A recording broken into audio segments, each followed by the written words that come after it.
നമ്മുടെ ജീവിതത്തിൽ അനിവാര്യമായിട്ടുള്ള ഒരു ഘടകമാണെങ്കിലും പലരും സംസാരിക്കാൻ തന്നെ മടിക്കുന്ന, പലപ്പോഴും 4 ചുവരുകൾക്കുള്ളിൽ മാത്രം ഒതുങ്ങിപ്പോകുന്ന ഒരു കാര്യമാണ് ലൈംഗികത എന്ന് പറയുന്നത്. പലർക്കും അതിനെക്കുറിച്ച് പല സംശയങ്ങൾ ഇപ്പോഴും നിലനിൽക്കുന്നുണ്ടാവും. നമുക്കതൊക്കെ ഡോക്ടറോട് തന്നെ ചോദിച്ച് മനസ്സിലാക്കാം. നമ്മളോടൊപ്പം ഇന്നുള്ളത് കുന്നമംഗലം പന്തീർപ്പാടത്തുള്ള ISRM ക്ലിനിക്കിൻ്റെ ഫൗണ്ടറായ ഡോക്ടർ അജയൻ വർഗീസ് ആണ്. Welcome doctor. ഡോക്ടർ, പ്രഷറുള്ള ആൾക്കാരിൽ ലൈംഗികത കുറയുന്നുണ്ടല്ലോ, അതെങ്ങനെയാണ്? അല്ല, പ്രഷറുള്ള വ്യക്തികളെ സംബന്ധിച്ചിടത്തോളം ഇതിലാദ്യം മനസ്സിലാക്കേണ്ടത്, പ്രഷർ ഉണ്ടാകുന്ന വ്യക്തികളെ സംബന്ധിച്ചിടത്തോളം ഹാർട്ടിൻ്റെ പ്രശ്നം കൊണ്ടല്ല പ്രഷർ ഉണ്ടാവുന്നത്. രക്തക്കൊള്ളുകൾ വരുന്നത് കൊണ്ട്, അല്ലെങ്കിൽ ഹാർട്ട് വളരെ സ്പീഡിലടിക്കണം, അങ്ങനെയൊക്കെ ചില ഇപ്പോൾ നമ്മളൊരു ഓടുകയോ ഒന്ന് ഭയപ്പെടുകയോ ഒക്കെ ചെയ്യുകയാണെങ്കിൽ നമുക്ക് പ്രഷർ പെട്ടെന്ന് കൂടുന്നതായി കാണാം. അത് വേറൊരു കാര്യം. അതല്ലാതെ രക്തക്കൊള്ളുകളെ സംബന്ധിച്ചിടത്തോളം അതവിടെ ജന്മനാ നമുക്കുള്ളൊരു സംഗതിയാണ്. അത് പ്രായം കൂടുന്തോറും അതിൻ്റെ ഇലാസ്തികത കുറയും. അത് വികസിക്കാനും ചുരുങ്ങാനുമുള്ള കപ്പാസിറ്റി കുറയും. അങ്ങനെ വികസിക്കാനും ചുരുങ്ങാനുമുള്ള കപ്പാസിറ്റി കുറയുന്നതോടുകൂടി എന്താ സംഭവിക്കുന്നത്? ഹാർട്ടിൽ നിന്ന് വരുന്ന ആ പമ്പിങ് അതേ രീതിയിൽ വന്നുകൊണ്ടിരിക്കുമ്പോൾ ഇവിടെ ഇതിന് വികസിക്കാൻ കഴിയാതെ വരുമ്പോൾ പ്രഷർ അനുഭവപ്പെടും. ഇനി പ്രഷർ അനുഭവപ്പെടുക എന്ന് പറയുന്നത് ഒരു പ്രായപരിധി കഴിയുമ്പോൾ രക്തക്കൊള്ളുകളിലെ അതായത് തനിമ നഷ്ടപ്പെടുന്നതുകൊണ്ടാണെന്ന് നമുക്കങ്ങ് സിമ്പിളായിട്ട് പറയാം.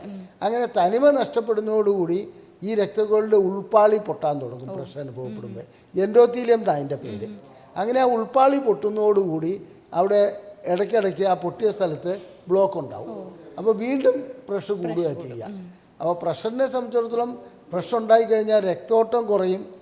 അതുകൊണ്ട് തന്നെ ലൈംഗിക ശേഷിക്കുറവ് അനുഭവപ്പെടുകയും ചെയ്യും. ലിംഗത്തിലേക്കുള്ള രക്തക്കൊള്ളുകൾ വളരെ ചെറുതാണ്. അവിടെ പ്രഷർ ബാധിക്കുകയാണെങ്കിൽ അതിലേക്ക് പ്രഷർ ഉണ്ടാകുമ്പോൾ ഈ രീതിയിലുള്ള എൻഡോത്തീലിയം പൊട്ടിക്കഴിഞ്ഞാൽ അങ്ങോട്ട് രക്തം എത്താതെ വരും. അതുകൊണ്ടാണ് പ്രഷറുള്ളവർക്ക് ഇത് വരുന്നത്. പിന്നെ പ്രഷറുള്ളവർക്ക് മറ്റ് അവയവങ്ങൾക്കും ഇപ്പോൾ കിഡ്നിക്ക് പ്രശ്നം ഉണ്ടാവാം. അതുപോലെ പ്രഷർ കൂടുന്തോറും ഹാർട്ടിന് കൂടുതലായിട്ട് വർക്ക് ചെയ്യേണ്ടി വരും. അപ്പോൾ ഹാർട്ടിൻ്റെ പമ്പിങ് കുറയാം. അങ്ങനെ പല പ്രശ്നങ്ങളും അതിനകത്തുണ്ട്. അതുകൂടാതെ പ്രഷറുള്ളവർക്ക് എന്നാണെന്ന് പെട്ടെന്ന് ദേഷ്യം വരാനുള്ള സാധ്യതയുണ്ട്. ഇറിറ്റേറ്റഡ് ആയിരിക്കും. അങ്ങനെയുള്ള ഒരു അവസ്ഥ വരുമ്പോൾ സ്വാഭാവികമായിട്ടും ലൈംഗിക ശേഷി നഷ്ടപ്പെടുന്ന ഒരവസ്ഥ കാണാറുണ്ട്. ഡോക്ടർ, ഈ പ്രഷർ, പ്രമേഹം, കൊളസ്ട്രോൾ തുടങ്ങിയ ജീവിതശൈലി രോഗങ്ങളൊക്കെ ലൈംഗിക ശേഷിനെ വല്ലാതെ ബാധിക്കാറുണ്ട്, കുറവ് വരാറുണ്ട്. അപ്പം നമുക്ക് എങ്ങനെയാണ് അത് വീണ്ടെടുക്കാൻ കഴിയുക? നമ്മൾ ഈ കാര്യമൊന്നും നേരത്തെ ഇതിനു മുമ്പ് ചർച്ച ചെയ്തിരുന്നു. അതായത് ഞാനതിന് ജീവിതശൈലി രോഗങ്ങൾ എന്ന് മാത്രം പറഞ്ഞ് തള്ളിക്കളയില്ല എന്ന് ഞാൻ പറഞ്ഞു. ജനിതകമായിട്ടുള്ള ഒരു ഘടകം കൂടി അതിനകത്തുണ്ട്. അതിൻ്റെ കൂട്ടത്തിൽ ജീവിതശൈലി അങ്ങനെ ആവുന്നതുകൊണ്ട് ഇത് വരുന്നു. ഒരു ഉദാഹരണം പറഞ്ഞാൽ ഒബീസിറ്റി, അതായത് അമിതവണ്ണമുള്ള ഒരു വ്യക്തിയെ സംബന്ധിച്ചിടത്തോളം അയാൾക്ക് ജനിതകമായിട്ടുള്ളൊരു ഘടകം ഉള്ളതുകൊണ്ടാണ് അയാൾക്ക് അമിതവണ്ണം വരുന്നത്. ആ അമിതവണ്ണം വരുന്ന വ്യക്തി ജീവിതശൈലിയിൽ മാറ്റം വരുത്തുകയാണെങ്കിൽ വണ്ണം കുറയ്ക്കാൻ കഴിയും. ആഹാരത്തിൽ നിയന്ത്രണം വരുത്തുക, വ്യായാമം ചെയ്യുക, അങ്ങനെയുള്ള അതിനും ലിമിറ്റേഷൻസ് ഉണ്ട്, അതിന് പരിധിയുണ്ട്. അപ്പോൾ ഇത്തരം കാര്യങ്ങളിൽ എന്താണെന്ന് വെച്ചിട്ടുണ്ടെങ്കിൽ ഏത് രീതിയിലുള്ള ജീവിതശൈലി രോഗങ്ങളും, പ്രമേഹം, പ്രഷർ, കൊളസ്ട്രോള്, അതുപോലെ ഒബീസിറ്റി, അതായത് അമിതവണ്ണം, ഇങ്ങനെയുള്ള രോഗങ്ങളിൽ എന്താണ് സംഭവിക്കുന്നതെന്ന് വെച്ചാൽ രക്തക്കൊള്ളുകളെ, പ്രധാനമായും രക്തക്കൊള്ളുകളെ അത് ബ്ലോക്കാക്കുന്നു. ഈ രക്തക്കൊള്ളുകളെ ബ്ലോക്കാക്കുമ്പോൾ ലിംഗത്തിലേക്കുള്ള രക്തം വേണ്ടത്ര എത്താതെ വരുന്നു. അതിന് ലിംഗത്തിന് ഉയരാൻ കഴിയാതെ അവസ്ഥ വരുന്നു. സ്ത്രീകളെ സംബന്ധിച്ചിടത്തോളം അവരുടെ യോനിയിലേക്കുള്ള രക്തത്തിന് തടസ്സം ഉണ്ടാകുന്നു.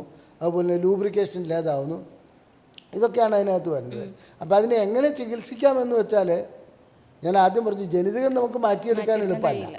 അപ്പോൾ നമ്മൾ മുൻകൂട്ടി കാണുക, എൻ്റെ പിതാവിന് ഇന്ന അസുഖമാണോ വന്നിരുന്നത്, എൻ്റെ മാതാവിന്, എൻ്റെ അമ്മാവന്മാർക്ക്, അവർക്കൊക്കെ സഹോദരന്മാർക്ക് എന്തെല്ലാം അസുഖങ്ങളാണ് ഉണ്ടായിരുന്നത്. ആ ഒരു ചാർട്ട് നമ്മൾ തന്നെ ഉണ്ടാക്കണം. അതിന് ഡോക്ടർമാരുടെ അടുക്ക പോകേണ്ട കാര്യമൊന്നുമില്ല. അപ്പോൾ എന്നാ വെച്ചാൽ അച്ഛന് ഹാർട്ട് അറ്റാക്കുള്ള വ്യക്തിക്ക്, അച്ഛന് സ്ട്രോക്കുള്ള വ്യക്തിക്ക് മകന് സ്ട്രോക്ക് വരാൻ സാധ്യതയുണ്ട്. അപ്പോൾ അങ്ങനെ സ്ട്രോക്ക് വരാനുള്ള സാധ്യത, അച്ഛന് ഏകദേശം ഏത് പ്രായത്തിലാണ് സ്ട്രോക്ക് വന്നിരുന്നത്? അച്ഛന് വന്നിരുന്നത് 60-ാമത്തെ വയസ്സിലാണ്. അപ്പോൾ മകനും ചിലപ്പോൾ 50 മുതൽ സ്ട്രോക്ക് വരാനുള്ള സാധ്യത ഉണ്ടെന്ന് മനസ്സിലാക്കണം. അച്ഛൻ നല്ലവണ്ണം പാടത്തും വരമ്പത്തും പണിയെടുക്കുന്ന വ്യക്തിയായിരുന്നു. അപ്പോൾ അച്ഛൻ 70 വയസ്സായപ്പോഴാണ് സ്ട്രോക്ക് വന്നത്. ഇതാ ഇവിടെ കിടക്കുന്നു. മോൻ എന്നാച്ചൻ്റെ ഈ കമ്പ്യൂട്ടറിന് മുൻപിലിരുന്ന് ഇത് ചെയ്യുന്നുള്ളൂ, മാത്രമല്ല ശരീരം അനങ്ങുന്ന ഒരു പണിയും ചെയ്യുന്നില്ല. അപ്പോൾ ചിലപ്പോൾ 40 വയസ്സിൽ സ്ട്രോക്ക് വരാം. അപ്പോൾ പാരമ്പര്യം എന്ന് പറയുന്നത് ആ കറക്റ്റ് ഏജിലല്ലല്ലോ വരിക. അവിടെയാണ് ഇതിന് ജീവിതശൈലി എന്ന് പറയുന്നത്. അപ്പോൾ ജീവിതത്തിലെ ആ ശൈലി മാറ്റുന്നതിന് നാം ഇന്നിപ്പോൾ വളരെയധികം പണം മുടക്കിയിട്ട് ജിമ്മിലൊക്കെ പോയിട്ട് എക്സസൈസ് ചെയ്യുന്നുണ്ട്. അങ്ങനെ ജിമ്മിലൊക്കെ പോയി എക്സസൈസ് ചെയ്ത് ആ എക്സസൈസ് ചെയ്യുന്നതോടുകൂടി ഇതിനകത്ത് അച്ഛനും അമ്മയൊക്കെ പണ്ട് പാടത്ത് പണിയെടുത്തതിന് തുല്യമായിട്ടുള്ള ഒരു പ്രവൃത്തിയിലേക്ക് വരാൻ കഴിയുന്നുണ്ട്. അത്രേ ഉള്ളൂ. അപ്പോൾ ജീവിതശൈലി രോഗങ്ങൾ എന്ന് പറയുന്ന രോഗങ്ങളായിട്ടുള്ള ഞാൻ നേരത്തെ സൂചിപ്പിച്ച പ്രഷർ, പ്രമേഹം, കൊളസ്ട്രോൾ ഇങ്ങനെയുള്ള കാര്യങ്ങളെല്ലാം ഏത് രീതിയിൽ നമുക്ക് കൈകാര്യം ചെയ്യാൻ പറ്റും? ഒന്ന്, ഇത് വരാനുള്ള സാധ്യത മുൻകൂട്ടി കാണുക. രണ്ട്, അതിനനുസരിച്ചുള്ള മുൻകരുതലുകൾ എടുക്കുക. അത് ലൈംഗിക ശേഷി ഏതെങ്കിലും രീതിയിൽ ഒരു ചെറിയ തകരാറ് കാണുകയാണെങ്കിൽ തീർച്ചയായിട്ടും അസുഖം വരുന്നതിൻ്റെ ആദ്യത്തെ മണി മുടങ്ങിക്കഴിഞ്ഞിരിക്കുന്നു. അപ്പോൾ അതിനുള്ള ലാബറട്ടറി പരിശോധന, ശാരീരിക പരിശോധന എല്ലാം നടത്തുക. അത് നടത്തിയതിന് ശേഷം ഇന്ന അസുഖമാണ് വരാൻ സാധ്യതയുള്ളതെന്ന് നമുക്ക് മനസ്സിലാക്കാൻ പറ്റും. അങ്ങനെ മനസ്സിലാക്കിയതിന് ശേഷം ചികിത്സയിലേക്ക് പോവുക. അതല്ലാതെ ചികിത്സ എന്ന് ഞാൻ ഉദ്ദേശിച്ച വെറും മരുന്നല്ല കേട്ടോ. അതായത് നമ്മൾ സ്വയം നിയന്ത്രിക്കേണ്ട കുറേ കാര്യങ്ങളുണ്ട്. ഇപ്പോൾ അത് എനിക്ക് ദുഃഖകരമായ ഒരു അവസ്ഥ തന്നെ വെച്ചിട്ടുണ്ടെങ്കിൽ ഫാദറും മദറും ഒന്നും, അതായത് അവരുടെ രക്ഷിതാക്കൾ സിഗരറ്റ് വലിക്കുകയോ അങ്ങനെയൊന്നും ചെയ്യുന്ന വ്യക്തികളായിരിക്കില്ല. അതേസമയത്ത് ഈ ചെറുപ്പക്കാർ സിഗരറ്റൊക്കെ വലിക്കുന്ന ഒരു വ്യക്തികളാകുമ്പോൾ അവർക്ക് കുറച്ചുകൂടെ നേരത്തെ ഇത്തരം അസുഖങ്ങൾ വരാൻ സാധ്യതയുണ്ട്, വളരെ നേരത്തെ. ഇതൊക്കെയാണ് മുൻകൂട്ടി കാണേണ്ടത്. അതിൽ തന്നെ ലൈംഗിക ശേഷിക്കുറവ് ആദ്യത്തെ സൂചനയാണെന്ന് മാത്രമേ ഞാൻ പറഞ്ഞുള്ളൂ. അതുപോലെ ഡോക്ടറെ, ഈ ജീവിതശൈലി രോഗങ്ങൾക്ക് നമ്മൾ എടുക്കുന്ന മരുന്നുകളുണ്ടല്ലോ, അത് ലൈംഗിക ശേഷിനെ മോശമായിട്ട് ബാധിക്കാറുണ്ടോ? തീർച്ചയായിട്ടും ചില മരുന്നുകൾ, അതായത് ഇപ്പോൾ നമ്മൾ പ്രഷറിന് കഴിക്കുന്ന ആറ്റനോൾ, അതായത് ബീറ്റാ ബ്ലോക്കേഴ്സ്, അത് ലൈംഗിക ശേഷിക്കുറവ് ഉണ്ടാക്കുന്നുണ്ട്. അത്തരം മരുന്നുകൾ ലൈംഗിക ശേഷിക്കുറവ് ഉണ്ടാക്കുമ്പോൾ അതിൽ നമ്മൾ മനസ്സിലാക്കേണ്ട ഒരു കാര്യം എന്ന് വെച്ചിട്ടുണ്ടെങ്കിൽ അതിന് പകരമുള്ള മരുന്നുകൾ കഴിച്ച്, അതായത് വേറെ മരുന്ന് അവൈലബിളാണ്, ലഭ്യമാണ്, അങ്ങനെയുള്ള മരുന്നുകൾ കഴിച്ച് നമ്മൾ മുന്നോട്ട് പോവുകയാണെങ്കിൽ ലൈംഗിക ശേഷിക്കുറവ് അതുവഴിക്ക് ഉണ്ടാവില്ല. പിന്നെ ജീവിതശൈലി രോഗങ്ങളായിട്ടുള്ള പ്രമേഹത്തിന് നമ്മൾ മരുന്ന് കഴിക്കുന്നതുകൊണ്ട് ലൈംഗിക ശേഷിക്കുറവ് ഉണ്ടാവില്ല. ആ സമയത്ത് നമ്മൾ കഴിക്കുന്ന മരുന്ന്, ഇപ്പോൾ കൊളസ്ട്രോളിന് കഴിക്കുന്ന ചില മരുന്നുകളിൽ ലൈംഗിക ശേഷിക്കുറവ് ഉണ്ടാക്കാമെന്ന് പണ്ടൊരു പഠനം നടത്തിയതിൽ അതിൻ്റെ റിസൾട്ട് അങ്ങനെയാണ് കിട്ടിയത്. വീണ്ടും വീണ്ടും പഠനം നടത്തിയപ്പോൾ കൊളസ്ട്രോളിൻ്റെ മരുന്നുകൾക്ക് അത്ര പ്രശ്നമില്ല എന്നുള്ളതാണ് ഇപ്പോൾ കാണുന്നത്. പക്ഷേ ഇതിലും ജീവിതശൈലി രോഗങ്ങളിൽ നമ്മൾ ശരിയായ വ്യായാമം ചെയ്യുകയോ അങ്ങനെയൊക്കെ ചെയ്യുകയാണെങ്കിൽ നമുക്കതുകൊണ്ട് മാറ്റങ്ങൾ വരുത്തിയെടുക്കാൻ കഴിയും.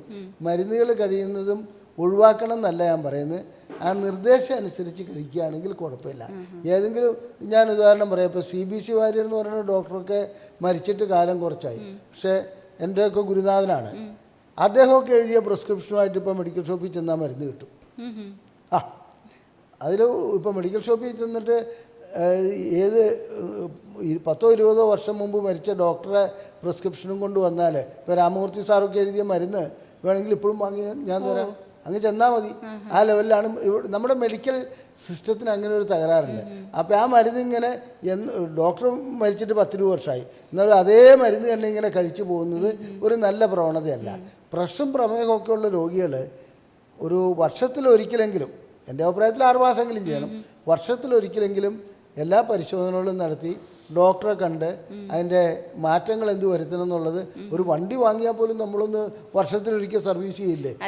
ഡോസേജിന് മാത്രമല്ല, ഡോസേജിന് മാറ്റം വരും എന്നുള്ള ഉറപ്പ്, ഡോസേജിന് മാത്രമല്ല ആ കെമിക്കൽ തന്നെ ചിലപ്പോൾ എന്നാ വെച്ചാൽ ഇദ്ദേഹത്തിന് പ്രയോജനം ഉണ്ടാക്കാത്ത രീതിയിലായി പോകും. അതായത് അന്ന് കഴിക്കുന്ന കെമിക്കൽ കൊണ്ട് ഒരു പ്രയോജനം ഉണ്ടാവില്ല. അപ്പോൾ നമ്മൾ മാറ്റേണ്ട സമയം കഴിഞ്ഞിട്ടുണ്ടാവും. മാത്രമല്ല അതിനേക്കാളും നല്ല മെഡിസിൻസ് 20 വർഷം മുമ്പുണ്ടായിരുന്ന എത്രയോ മരുന്നുകൾ ഇന്ന് കിട്ടാനേ ഇല്ല. ആ മരുന്നുകളൊക്കെ മാറിയിട്ട് അതിൻ്റെ പുതിയ ജനറേഷൻ വന്നിട്ടുണ്ട്. അതിൽ നിന്നുള്ള ഡിസഡ്വാൻറ്റേജ് മാറി, അതായത് പ്രതിപ്രവർത്തനം ഇല്ലാത്ത മരുന്നുകൾ വന്നിട്ടുണ്ട്. അപ്പോൾ കാലഘട്ടം മാറിയാലും ശരി, ഞാൻ ഈ CBC വാര്യർ സാറിൻ്റെയും രാമമൂർത്തി സാറിൻ്റെയും പ്രിസ്ക്രിപ്ഷൻ കൊണ്ട് മെഡിക്കൽ ഷോപ്പിൽ പോയി മരുന്ന് വാങ്ങുന്നത് ദൃഢപ്രതിജ്ഞ ചെയ്താൽ ആർക്കും ഒന്നും ചെയ്യാൻ പറ്റില്ല. കാലം മാറുമ്പോൾ അല്ല, നമ്മളെല്ലാം വെച്ചിട്ട് എല്ലാത്തിനും ഒരു മാറ്റത്തിന് തയ്യാറാവണം. ഇങ്ങനെയുള്ള വ്യക്തികളെ സംബന്ധിച്ചിടത്തോളം അവരെ സമാധാനത്തിന് അവർ മരുന്ന് കഴിക്കുന്നുണ്ട്. പക്ഷേ എന്താണെന്ന് വെച്ചിട്ടുണ്ടെങ്കിൽ ഏതെങ്കിലും രൂപത്തിൽ അവരുടെ ലൈംഗിക ശേഷി നഷ്ടപ്പെടുമ്പോഴോ അല്ലെങ്കിൽ ഈ ജീവിതശൈലി രോഗങ്ങൾ വഴിക്ക് അതൊരു ഹാർട്ട് അറ്റാക്കായി മാറുമ്പോൾ മാത്രമേ അവരിതിൻ്റെ യഥാർത്ഥ പ്രശ്നം മനസ്സിലാക്കുകയുള്ളൂ. അത് വിദ്യാഭ്യാസമുള്ള ചില വ്യക്തികളും ഈ പ്രവണത ഫോളോ ചെയ്യുന്നതായിട്ട് കാണാൻ പറ്റുന്നുണ്ട്. ഡോക്ടറെ, ഡിപ്രഷൻ അഥവാ ഈ വിഷാദ രോഗം എങ്ങനെയാണ് ലൈംഗികതയെ ബാധിക്കുന്നത്? ഞാൻ ഇതിനു മുമ്പ് സൂചിപ്പിച്ചിരുന്നു, എല്ലാ സംവിധാനങ്ങളും തയ്യാറായാൽ മാത്രമേ നമുക്ക് ലൈംഗികത ഉണ്ടാവുള്ളൂ. ദുഃഖം ഉണ്ടെങ്കിൽ, പകയുണ്ടെങ്കിൽ, ആരോടെങ്കിലും ദേഷ്യം ഉണ്ടെങ്കിൽ, അല്ലെങ്കിൽ ജീവിതത്തിൽ എന്തെങ്കിലും പരാജയം ഉണ്ടെങ്കിൽ നമുക്ക് ലൈംഗികമായി ബന്ധപ്പെടാൻ കഴിയില്ല. അത് സ്ത്രീക്കാവട്ടെ പുരുഷനാവട്ടെ ലൈംഗികമായിട്ട് ബന്ധപ്പെടാൻ കഴിയില്ല. അപ്പം തലച്ചോറിൽ നിന്ന് ഒരു സിഗ്നല് താഴോട്ട് എത്തേണ്ടതുണ്ട്. ആ തലച്ചോറിൽ നിന്നുള്ള സിഗ്നൽ എത്തണമെന്നുണ്ടെങ്കിൽ വിഷാദരോഗമുണ്ടെങ്കിൽ ആ സിഗ്നൽ താഴോട്ട് വരില്ല. ഞാൻ നേരത്തെ സൂചിപ്പിച്ച നെർവ്സിൻ്റെ കാര്യം അത്. അപ്പോൾ ഞരമ്പുകൾ വഴിക്ക് അത് വരാത്തിടത്തോളം കാലം എത്ര ഹോർമോൺ ഉണ്ടായിട്ടും കാര്യമില്ല, എത്ര രക്തക്കൊള്ളു വികസിച്ചിരുന്നിട്ടും കാര്യമില്ല. ലിംഗത്തിലേക്ക് രക്തം എത്തിക്കണമെന്നുണ്ടെങ്കിൽ മോളിൽ നിന്നുള്ള സിഗ്നൽ വരണം. ഈ സിഗ്നൽ വരാതിരിക്കാൻ വിഷാദരോഗത്തെ പോലെ അതായത് ഉതകുന്ന മറ്റൊരു അസുഖമില്ല. അപ്പോൾ വിഷാദരോഗം ഉണ്ടാകുന്ന വ്യക്തികളെ സംബന്ധിച്ചിടത്തോളം അതിനുള്ള ചികിത്സ ആവശ്യമാണ്. ആ ചികിത്സ കഴിഞ്ഞാൽ മാത്രമേ ലൈംഗികതയിലേക്ക് വരാൻ കഴിയുള്ളൂ. ചില വ്യക്തികളെ സംബന്ധിച്ചിടത്തോളം ഒരു കാരണവുമില്ലാതെ വിഷാദരോഗം ഉണ്ടാകുന്നതായി കാണാം. ഇങ്ങനെ വിഷാദരോഗം ഉണ്ടാകുന്ന വ്യക്തികൾക്ക് അവർക്ക് ലൈംഗികതയോട് താല്പര്യം ഉണ്ടാവില്ല, ലൈംഗികമായിട്ട് അവർക്ക് ബന്ധപ്പെടാൻ കഴിയില്ല. അവരിങ്ങനെ വിഷാദമായിട്ട് മുന്നോട്ട് പോയിക്കൊണ്ടിരിക്കും, ചികിത്സിക്കുകയില്ല. ശരിക്കും വിഷാദരോഗം ചികിത്സിക്കുകയാണെങ്കിൽ ലൈംഗികത മാത്രമല്ല അവരുടെ ജീവിതം തന്നെ മാറ്റിമറിക്കാൻ പറ്റും. പിന്നെ നല്ല ലൈംഗികത വിഷാദരോഗം ഇല്ലാതെയാക്കുകയും ചെയ്യും. അതാണ് അതിനകത്ത് ഗുണം. വാർദ്ധക്യ കാലത്ത് ഉണ്ടാകുന്ന ലൈംഗിക പ്രശ്നങ്ങൾ, അതിനെക്കുറിച്ചുള്ള കാര്യങ്ങളൊക്കെ നമ്മളിപ്പോൾ ചർച്ച ചെയ്തു. ലൈംഗികത എന്ന് പറയുന്നത് വെറുതെ ഒരു ശാരീരികമായിട്ടുള്ള ഒരു കാര്യം മാത്രമല്ല, മാനസികമായിട്ട് പോലും നമുക്ക് നല്ല സപ്പോർട്ട് തരുന്ന ഒരു കാര്യമാണ്. അപ്പോൾ ഈ പറഞ്ഞ കാര്യങ്ങളിൽ എന്തെങ്കിലും സംശയം ഉണ്ടെങ്കിൽ, അല്ലെങ്കിൽ വാർദ്ധക്യകാലത്തുള്ള ലൈംഗികപരമായിട്ടുള്ള എന്തെങ്കിലും ബുദ്ധിമുട്ടുകൾ നിങ്ങൾക്കുണ്ടെങ്കിൽ താഴെ കാണുന്ന നമ്പറിൽ കോൺടാക്റ്റ് ചെയ്യാവുന്നതാണ്. ഓൺലൈൻ കൺസൾട്ടേഷൻ അവൈലബിൾ ആണ്. മറ്റൊരു ടോപ്പിക്കുമായി വീണ്ടും കാണാം. താങ്ക്